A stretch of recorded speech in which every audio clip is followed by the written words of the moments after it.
Mas antes de começar a cortar o cabelo, você precisa entender princípios básicos, como por exemplo, o que são divisões, seções e até mesmo tipos de cabelo. Se você não sabe nada do que eu falei antes, fica comigo nesse vídeo que até o final eu vou te explicar o que é cada uma dessas coisas. E aí, gente, eu sou Lester Asberg, sou formado como barbeiro desde 2017 e nesse vídeo eu vou te explicar o que são divisões, seções, ângulos e até mesmo tipos de cabelo. Gente, um bom corte de cabelo, ele não se inicia em você pegando a máquina ou a tesoura. Um bom corte de cabelo, ele se inicia primeiro em uma preparação para depois em si você começar a cortar. E para te explicar o que são todos esses princípios que eu citei lá no início do vídeo, eu preparei um slide que vai me auxiliar na explicação para vocês. Então vocês me acompanham no slide enquanto eu vou lendo e explicando tópico a tópico, item a item para vocês, fechou? Mas agora, o que são divisões da cabeça? As divisões da cabeça são linhas pré-determinadas que existem nas grades curriculares de todas as escolas da área da beleza e elas servem para definir onde começa e termina determinada área da cabeça. Existem 4 principais áreas de divisões em nossa cabeça e elas são 1. Topo da cabeça, 2. Lateral da cabeça, 3. Coroa e 4. Nuca. Agora, quais são as divisões do cabelo? As divisões do cabelo são linhas imaginárias que nós, os barbeiros, criamos para organizar e orientar o processo de corte de cabelo. Então, quando você inicia um corte de cabelo, quando você quer cortar um cabelo, como eu falei lá no início desse vídeo, você primeiro tem uma preparação, tem um inicial ali, e ela basicamente é a divisão do cabelo. Você separa a lateral do topo para trabalhar um, depois o outro. Mas voltando ao slide, existem basicamente 3 tipos de divisões do cabelo masculino, e elas são, primeiro, divisão em ferradura. A divisão de ferradura é caracterizada por uma linha curva no final da cabeça, né? Juntamente com duas linhas retas, né? Junto, essas linhas formam exatamente um desenho de ferradura, assim como vocês estão vendo no slide. São 2 linhas retas ali na vertical, uma curva unindo as duas e assim formam uma ferradura de cavalo. A segunda é a divisão quadrada, que basicamente ela se consiste em 3 linhas, né? 2 na vertical e uma na horizontal, formando assim um desenho de um quadrado. E a terceira, a divisão em V, que são 2 linhas retas se unindo em um ponto específico, que no caso seria o ápice. Quando a gente olha aqui a cabeça de lado, a gente consegue identificar aqui que o ponto tem um ponto mais alto da cabeça. Esse ponto se chama ápice. Cada divisão ela demanda uma necessidade, ela tem uma característica específica, né? E no corte de cabelo ela vai se comportar de um jeito específico. De todas essas, a que é mais utilizada ali é a ferradura. Essa daí, sem sombra de dúvidas, é a melhor, é a que eu utilizo normalmente no meu dia a dia e é a que eu indico para vocês ficarem um pouquinho mais de olho e aprender a utilizá-las no corte de cabelo de vocês. Mas agora, prosseguindo aqui no slide, a gente chega na aba de seções, né? Mas eu te pergunto, o que são as seções?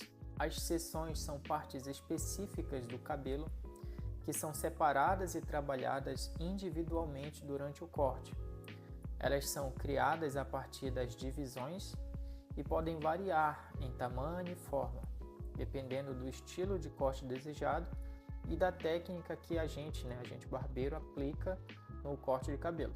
Existem basicamente algumas seções de cabelo, mas a mais utilizada, eu trouxe aqui para vocês, é a em diagonal para trás.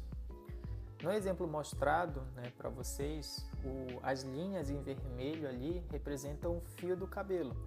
Então, as seções basicamente são direcionadas para trás, se unindo aqui atrás na cabeça, na nuca. Se o penteado fosse diferente, essa seção seria totalmente diferente. Mas agora, o que são ângulos? Os ângulos são a direção onde os fios de cabelo são juntados e cortados em relação ao couro da cabeça para criar diferentes formas, efeitos, textura. No exemplo mostrado para vocês, eu trouxe aqui um dos mais utilizados, que é o ângulo de 90 graus, que basicamente você pega o fio de cabelo, você puxa todo ele para cima e aí depois você corta com a tesoura.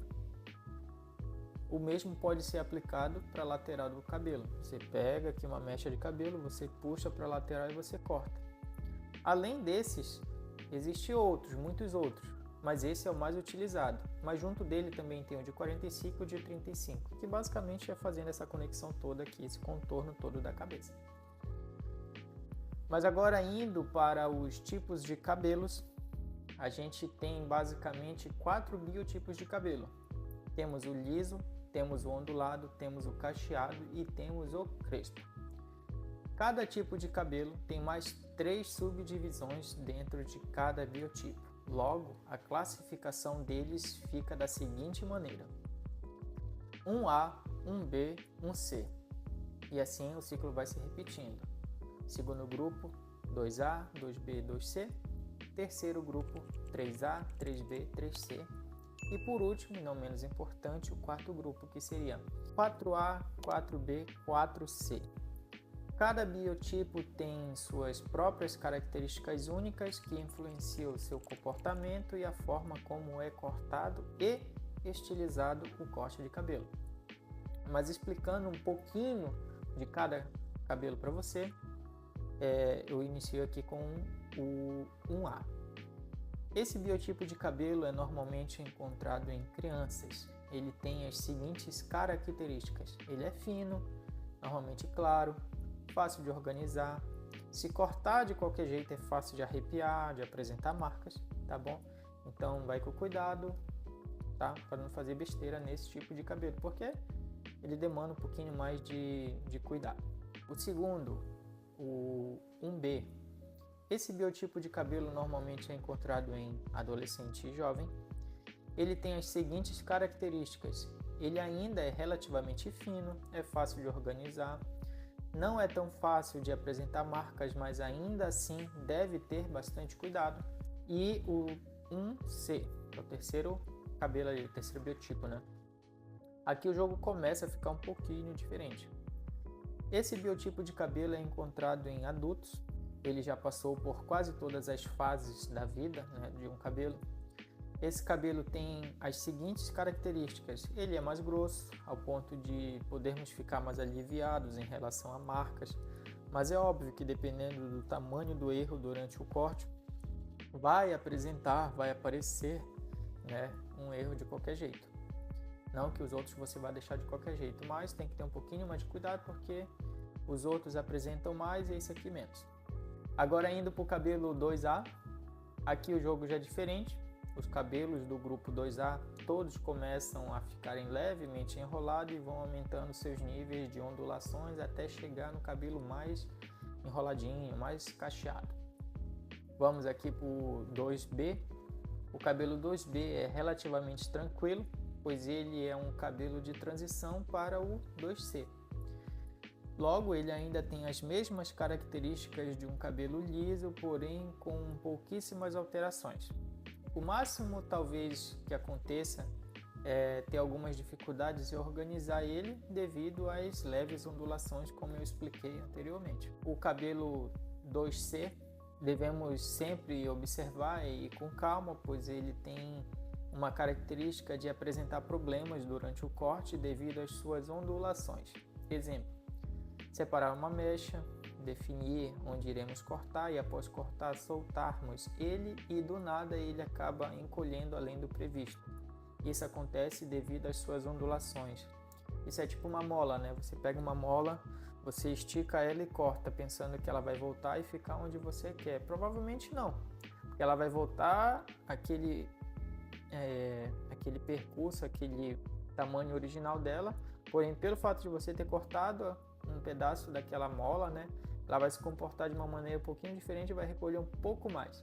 Então aí você tem que ter um pouquinho mais de conhecimento, um pouquinho mais de cuidado, um pouquinho mais de experiência e ter em mente que ele vai recolher um pouquinho mais do que o previsto, porque é uma característica dele natural.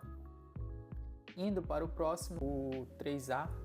O cabelo 3A é tranquilo para trabalhar, principalmente se o cliente gosta de cachos, pois ele tem as características de formar cacho naturalmente.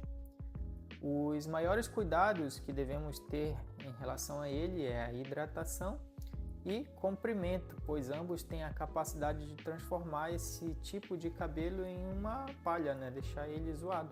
O cabelo 3B tem a característica de ter um anelado um pouco menor, mas assim como o anterior é tranquilo para trabalhar, mas ainda permanece maiores cuidados como o anterior. Já o cabelo 3C tem características um pouco diferentes dos demais, já que ele está mais próximo dos cabelos afros. Um cabelo que combina com ele bastante é o flat top, né? Que é aquele cabelo do seriado do Will Smith no seriado Maluco no Pedaço. O cabelo 4A já tem características diferentes dos demais, pois ele faz parte de um grupo que pertence aos cabelos afros. Um corte que combina com ele é o flat top. Para cortar esse cabelo é indicado usar um pente garfo, né, que é um pente grandão assim que tem umas pontas tal, que é para enfiar no meio do cabelo e puxar, assim facilita o corte. O cabelo 4B, né, tem uma característica própria devido aos seus cachos serem bem fechados. Um corte que combina com ele é o flat top e o como é o nome? Black Power? Se não me falha a memória é o nome, que é um corte grandão assim, redondo. 4C, se fosse para dar um chute, o 4C é o que tem maior nível de dificuldade, pois ele tem os cachos muito pequenos, dependendo do tipo de corte que você faça nele, ele não vai ficar tão legal assim. Então preste bastante atenção em cada biotipo de cabelo para que você não erre, tá ok?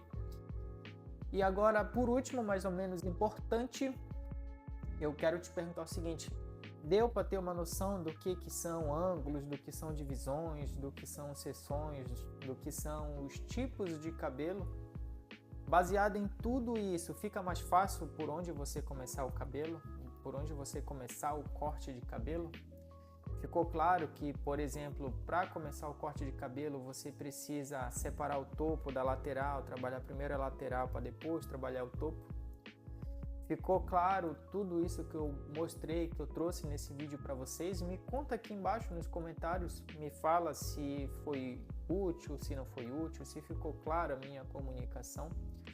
E aproveita para se inscrever, deixar seu comentário, ativar as notificações, tanto aqui no YouTube quanto lá no Instagram. Eu espero que você tenha gostado desse vídeo e até a próxima.